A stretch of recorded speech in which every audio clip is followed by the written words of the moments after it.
Sinasia. Pero Sinasia. Nobiliario.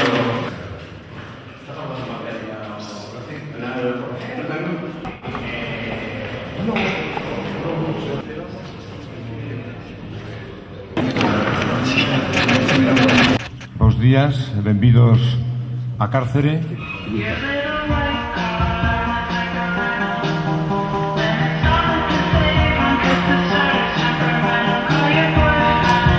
A filosofía da mostra é o superoito como herramienta de traballo da maioría dos cineastas nos seus comenzos. Lóxicamente non só eso, sino de herramienta de registro da vida das persoas, ¿no? A mostra, lóxicamente, ten unha columna vertebral que é ópera prima, donde queremos recuperar a obra iniciática de un director importante, neste caso va a ser Iván Zulueta, hoy en día recoñecido xa como un dos mellores directores do cine de España.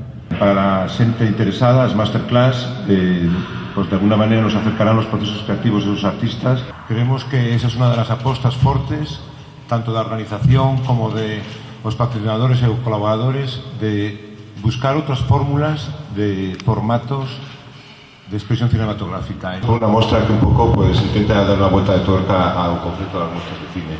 Este certame supón unha proposta novedosa e interesante que, sen dúbida alguna, convertirá a cidade no epicentro da vanguarda do cinema. Polas pantallas pasarán reconhecidos cineastas nacionais e internacionais con especial presencia da creación audiovisual galega. Unha aposta pola industria audiovisual que se converteu nun dos sectores estratégicos de Galicia, ademais de ser un referente a nivel nacional e internacional, avalado polos múltiples premios e recoñecementos recibidos. A mostra de cinema periférico que os presentamos está incluída no Xacobeo Filme, un ciclo temático de cine, curtas e animación que aglutina 11 festivais que se celebran ao longo do territorio galego neste ano 2010. Mención especial merece o lugar escollido para celebrar esta mostra, xa que supón recuperar para usos culturais o antigo cárcere da Coruña, un edificio evidentemente histórico que sirve de marco para un evento que, sen dúbida, dará moito que falar. Para nós verdadeiramente unha satisfacción e estar hoxe presentando esta mostra é doblemente. Nos en Outonarte, no Outonarte 2009, xa estivo Ángel con outro proxecto e a veces cando falamos das artes plásticas existe unha liña moi fácil de romper e que ademais eu creo que cara onde temos que ir esa diferencia entre artes plásticas e artes visuais.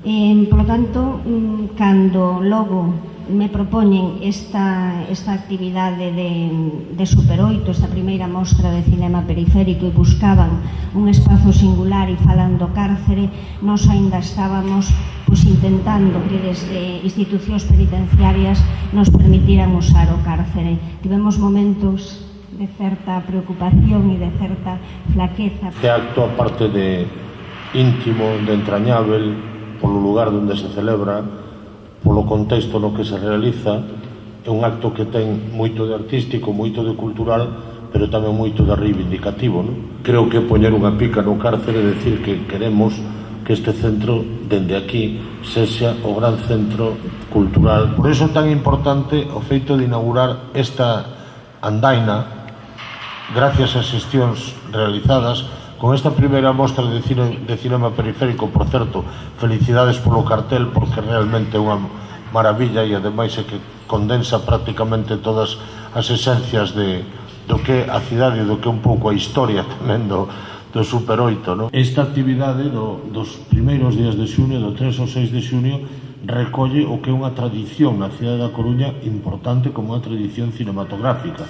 Aquí foi das primeiras, non lembro neste momento se foi a primeira proxección cinematográfica precisamente fíxose na cidade da Coruña, creo que sí, pero vamos, non quero pecar de chauvinista neste caso, pero teño toda razón, xa me parecía que foi alá nas épocas do casi coetanas dos Lumière. Inicia unha actividade un mes de xuño que eu creo que dende o punto de vista turístico, por eso reivindico e que por iso apoiamos dende o primeiro momento unha acción destas características tan singular e tan importante, porque vai ser un mes na cidade da Coruña absolutamente espectacular e que é un dos grandes obxectivos que a cidade da Coruña neste caso pues, tamén se convirta nunha referencia.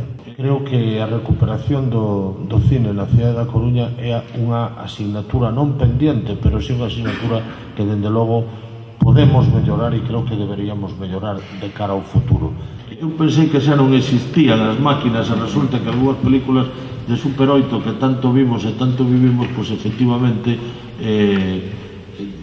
vemos que aínda afortunadamente non só non está desaparecido, sino que ten unha vitalidade extraordinaria. Moitas gracias.